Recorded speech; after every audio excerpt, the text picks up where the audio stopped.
Con nuestro primer invitado del día vamos a hablar de la polémica propuesta de reformar el sistema de pensiones del gobierno francés. Se espera que cerca de 1 millón de personas salgan hoy a las calles para rechazar, entre otras cosas, que esta edad de jubilación aumente de 62 a 64 años. Saludamos entonces a nuestro invitado, Gaspar Estrada, es politólogo de la Universidad Sciences Po de París. Gracias, Gaspar, por estar con nosotros en directo América de France 24 y analicemos toda esta polémica de reforma pensional que quiere impulsar y que quiere llevar a cabo, por supuesto, el gobierno del presidente francés Emmanuel Macron. Esto dice para garantizar dentro de poco un déficit fiscal en el país dentro de todo este sistema pensional y que no se derrumbe. Así es, ese es el objeto de esta propuesta, al menos ese es el discurso del jefe del Ejecutivo francés. Lo que está claro, según las encuestas, es que esta propuesta de reforma de pensiones es mal vista por la mayor parte de la opinión pública. El día de hoy, no menos de 3 encuestas fueron publicadas por diferentes institutos y todos van en la misma dirección. Más de la mitad de los franceses están en contra de esta reforma. Ahora bien, hay que ver cuál será pues, la consecuencia política de las manifestaciones del día de hoy y cómo pues se va a desarrollar esta correlación de fuerzas entre, por un lado, los sindicatos y por el otro, el gobierno. Lo conversábamos precisamente antes con nuestra cronista de revista de prensa, Rosa Pérez Masdeu, con el medio Mediapart también, que tenía un artículo de opinión diciendo que ve cierta dificultad, ¿no? También algunos analistas, que este movimiento masivo que podemos ver el día de hoy, pues continúe, ¿no? Más allá y realmente sea una piedra de tranca para que el presidente impulse esta reforma pensional. Además, qué fácil tiene Macron para poder instaurarlo, ¿no? Claro, eso siempre es un poco la lógica que existe en Francia cuando hay este tipo de movimientos sociales. Los gobiernos, de manera general, apuestan a una suerte de cansancio del movimiento social, una radicalización, por ende también más violencia, y desde esa perspectiva, pues obtener que esta violencia se traduzca en una reducción del apoyo de la opinión pública a los manifestantes. Sin embargo, también hay precedentes como en 95, cuando hubo también una gran huelga contra un proceso de reforma de las pensiones, en el cual esta estrategia pues no funcionó y el gobierno tuvo que dar marcha atrás. Yo creo que lo que hay que estar pendientes el día de hoy y en los días que vienen es saber cómo va a reaccionar la opinión pública y ver si los manifestantes van a ver su posición reforzada o no. Gaspar, analicemos un poco las claves de lo que es este sistema pensional en Francia, uno de los más generosos sin duda de toda la Unión Europea, instaurado entonces a finales de la Segunda Guerra Mundial. Uno también de los puntos claves que la gente rechaza es esta eliminación a los sistemas preferenciales que progresivamente se van a ir quitando, sobre todo a los empleados de las compañías públicas de energía y de transportes, ¿no? Así es, ese es uno de los objetos principales de esta reforma, según, digamos, la expresión gubernamental, o sea,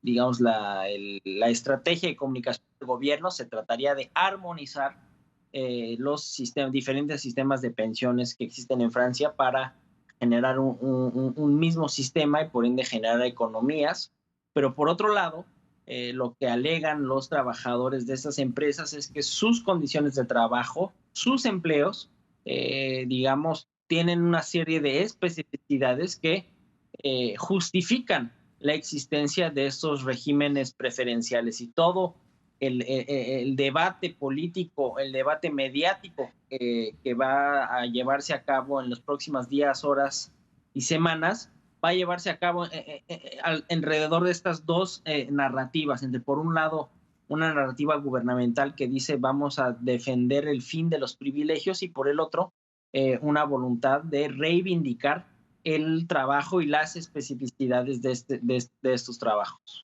Gaspar, hablemos de los hechos. ¿Es fundamental, realmente es necesario esta reforma al sistema pensional en Francia debido al envejecimiento de la población con el aumento de la esperanza de vida? ¿Realmente esto sí puede tener más adelante un desequilibrio en todo el sistema? Bueno, yo no soy especialista Sí. en finanzas públicas. Lo que sí puedo constatar es que la edad de jubilación en Francia, comparado a sus pares europeos, es inferior. Es decir, en Francia las personas se jubilan, digamos, con mayor antelación que, por ejemplo, en Alemania, en España o en Italia. Pero por otro lado, lo que está claro es que las cifras, al menos que da el Consejo de Orientación de Jubilaciones, le COR, que es el organismo un poco externo a cargo de fiscalizar la cuenta pública, pues ha apuntado un déficit del sistema de pensiones y ha propuesto una serie de medidas. Sin embargo, estas medidas no son los que fueran digamos, incorporadas por el gobierno en su propuesta, y de hecho el gobierno ha cambiado varias veces de propuesta para cambiar el sistema de jubilación.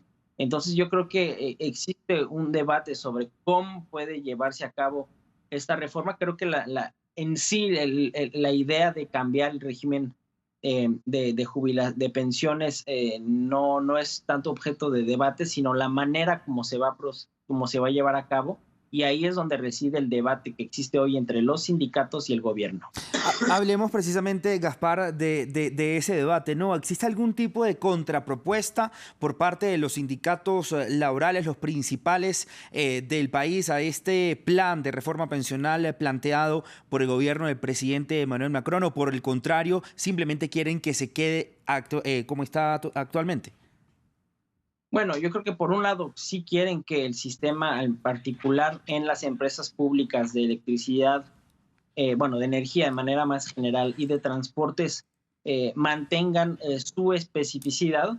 Sin embargo, lo que sí está planteado de parte de algunos organismos sindicales y de miembros de la oposición es que se tome en cuenta en una eventual reforma de pensiones el tema de la penibilidad de los empleos y el hecho que muchas personas precarias o que ocupan empleos mal remunerados empiezan a trabajar muy tempranamente en estas empresas y por ende la edad de jubilación tendría que tomar cuenta de esta penibilidad. Desde ese punto de vista hay todo un debate hoy en el Congreso donde se están discutiendo una serie de reformas a la propuesta gubernamental para poder incorporar ese tema de la penibilidad de los empleos en una eventual reforma de las pensiones.